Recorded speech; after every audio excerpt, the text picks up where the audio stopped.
कल्पना कीजिए, हिमालय का जमा देने वाला बर्फीला तूफान। 6 इंसान एक कतार में चले जा रहे हैं। तभी उनमें से एक बर्फ में गिर पड़ता है। लेकिन सबसे खौफनाक बात क्या है? आगे चलने वाले 5 लोगों में से कोई एक बार भी पीछे मुड़कर नहीं देखता। कौन है ये निष्ठुर लोग? ये कोई आम इंसान नहीं, ये वो हैं जिन्होंने महाभारत का सबसे भयंकर युद्ध जीता था। और जो औरत बर्फ में तड़प रही है वो द्रौपदी है, और जो आदमी उसे पीछे छोड़ गया वो धर्मराज युधिष्ठिर हैं। आखिर क्यों? स्वर्ग के दरवाजे पर ऐसा क्या हुआ जिसे सुनकर आपकी रूह कांप जाएगी?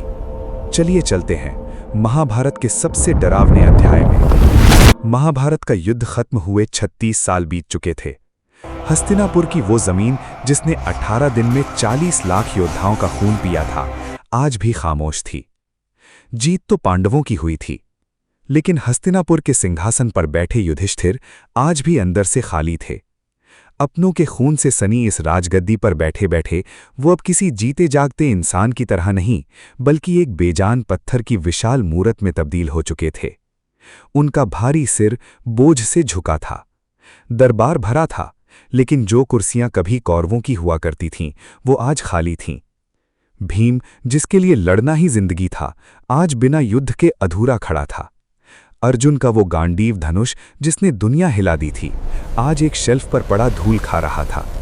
लेकिन पांडवों के जीवन का सबसे बड़ा झटका अभी बाकी था।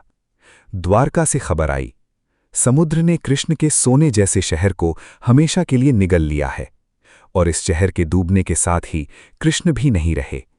माधव? माधव नहीं रहे? अगर कृष्ण नहीं तो अब क्या बचा है?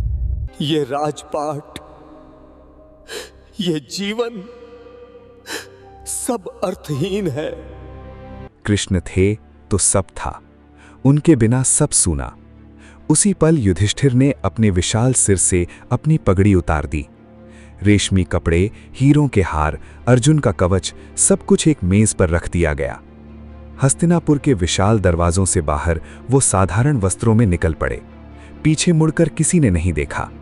और तभी भीड़ के बीच से एक कुत्ता आया और सीधे युधिष्ठिर के पीछे पीछे चलने लगा।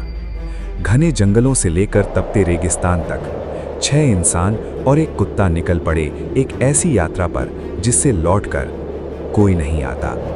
जंगल और रेगिस्तान पीछे छूट गए। सामने था हिमालय, इतना विशाल कि गर्दन ऊपर करने पर भी चोटी न दिखे। रास्ता एक पतली लकीर जैसा हो गया था, जिसके दोनों तरफ गहरी खाई थी। हवाएं चीख रही थीं। युधिष्ठिर सबसे आगे थे और सबसे पीछे द्रौपदी। युधिष्ठिर के ठीक बगल में वो कुत्ता चल रहा था जो हर कदम में बर्फ में अपने पंजों के निशान छोड़ रहा था। तभी द्रौपदी डगमगाई। उसका हाथ सहारा ढूंढ रहा था, लेकिन कुछ नहीं मिला और वो बर्फ पर गिर पड़ी। उसके काले बाल सफेद बर्फ पर किसी काली नदी की तरह फैल गए। भीम ने पीछे मुड़कर देखा और उसका दिल चीख उठा। भ्राता युधिष्ठिर, रुकिए! पांचाली, हमारी पांचाली गिर गई है। उसने जीवन में कभी कोई पाप नहीं किया, फिर उसका ये हश्र क्यों? युधिष्ठिर नहीं रुके। उनका वो विशाल पत्थर जैसा शरीर बिना किसी कंपन के आगे बढ़ता रहा। उन्होंने बिना पीछे मुड़े एक ठंडी और गूंजती हुई आवाज में जवाब दिया, हम में से कोई पीछे नहीं मुड़ सकता भीम। पांचाली गिरी क्योंकि हम पांचों में से उसके हृदय में अर्जुन के लिए सबसे अधिक प्रेम था। ये उसका पक्षपात था और यही उसे रोक गया। चलो भीम, आगे चलो। अब सिर्फ 5 बचे थे और वो कुत्ता। कुछ दूर चलने पर सहदेव गिर पड़े। वो अपनी बुद्धि के अहंकार में डूब गए थे। उसके बाद नकुल गिरे। उन्हें अपनी सुंदरता पर जो नाज था वही उनकी आखिरी सांस बन गया। और फिर अर्जुन के कदम रुक गए। दुनिया का सबसे महान धनुर्धर बिना तीर चलाए हार गया। अर्जुन! नहीं भ्राता, अर्जुन भी गिर गया। जिसने कभी कोई युद्ध नहीं हारा, वो ऐसे कैसे हार सकता है? उसका अति आत्मविश्वास। भीम। उसने कहा था कि वो एक दिन में सभी शत्रुओं का नाश कर देगा, लेकिन वो ऐसा कर नहीं पाया। उसका घमंड ही उसके अंत का कारण है। अब सिर्फ 2 भाई और वो कुत्ता बचे थे। आगे सिर्फ धुंध थी, और तभी जिसने दुर्योधन की जांघ तोड़ी थी, वो देवताओं जैसी ताकत वाला भीम भी बर्फ में धंस गया। भ्राता, मैं भी जा रहा हूं। मेरा क्या पाप था?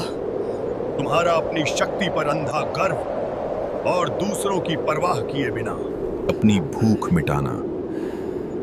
भीम, विदा। भ्राता। धर्मराज ने एक बार भीम के विशाल शरीर को देखा और फिर आगे बढ़ गए। अब पूरी दुनिया में सिर्फ युधिष्ठिर बचे थे, और वो कुत्ता जिसकी वफादार आंखें अभी भी युधिष्ठिर को देख रही थीं। चलते चलते युधिष्ठिर माउंट सुमेरु की सबसे ऊंची चोटी पर पहुंच गए।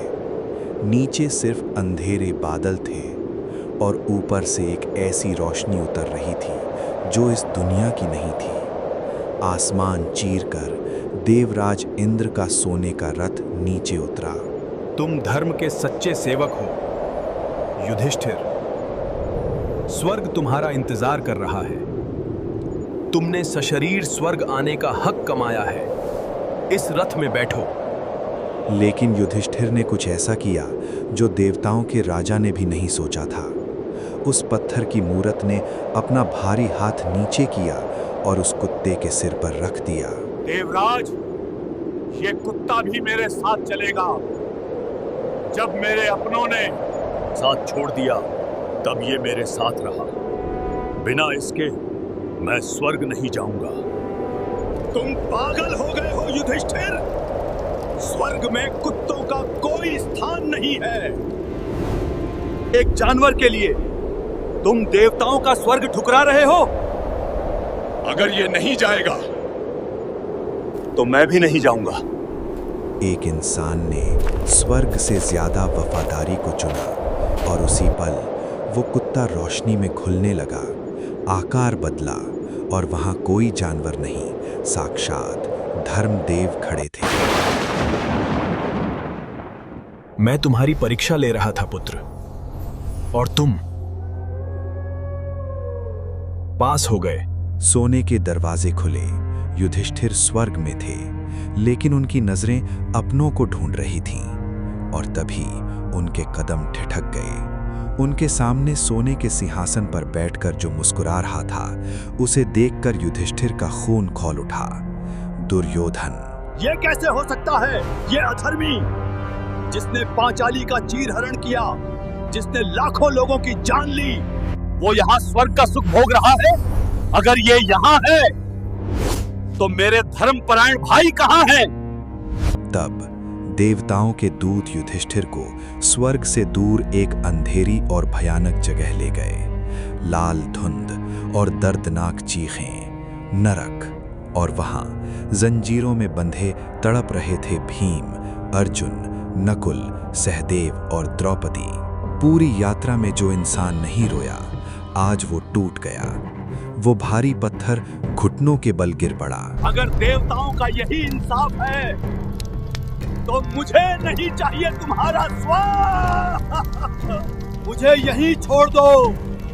मैं अपने भाइयों के साथ इसी नरक में रहूंगा। और उसी पल सब कुछ बदल गया। नरक की वो डरावनी माया खत्म हो गई। सामने खड़े थे उनके चारों भाई और द्रौपदी, दिव्य रूप में मुस्कुराते हुए। ये इंसान नहीं, साक्षात धर्म बोल रहा था। ये माया थी युधिष्ठिर, तुम्हारी आखिरी परीक्षा।